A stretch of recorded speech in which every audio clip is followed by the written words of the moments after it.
Hi, Victoria Savage here, Nurse Savage on your side. I wanted to record this video today because this is a subject that's near and dear to my heart in every aspect of life. It's something I wanted to make sure my girls knew as they grew up, and that's the subject of personal responsibility. And in so many ways in our country these days, we have lost that concept. And in caring for ourselves, it's a hugely important aspect of being well, staying well, getting well, wherever you are on that continuum of healthcare.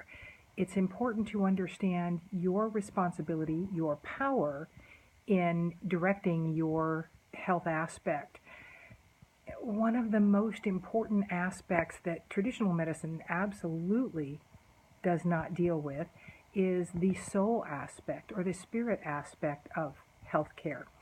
And it is often true that for some reason, some aspect of the health crisis we're in, whether it's something as mundane as a cold, which are miserable, or as devastating news as cancer, somehow it has been allowed by us for a reason.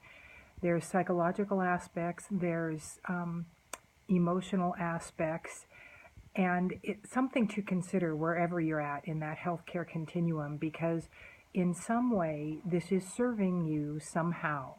And I know for some of you this is hugely unpopular because your thought is, I would never want this to happen to me or my family. But when you start looking at the emotional aspects of some of the diseases or the psychological aspects, you begin to understand that there was a part of you that helped either not create it necessarily, but allowed this for some reason. In some way, it fed some aspect of who you are.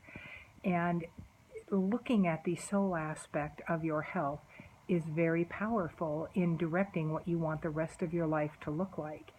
I teach a lot about how to stay independent as you age, and one of them is that expectation aspect and the mental and the psychosocial aspect.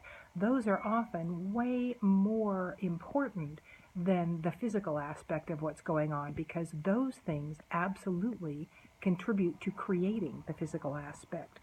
You know, science and spirituality are really combining now and coming much closer. We now know that our thoughts create chemicals that bathe the cells of our bodies. Those chemicals direct what types of cells are made. It's not necessarily the genes. The chemicals are actually the blueprints for the genes. And so paying attention to your thoughts, your beliefs, your emotions will begin to give you some direction as to your health. Something to consider. This is Victoria Savage, Nurse Savage on your side. It's time to take charge of your health. Don't you agree?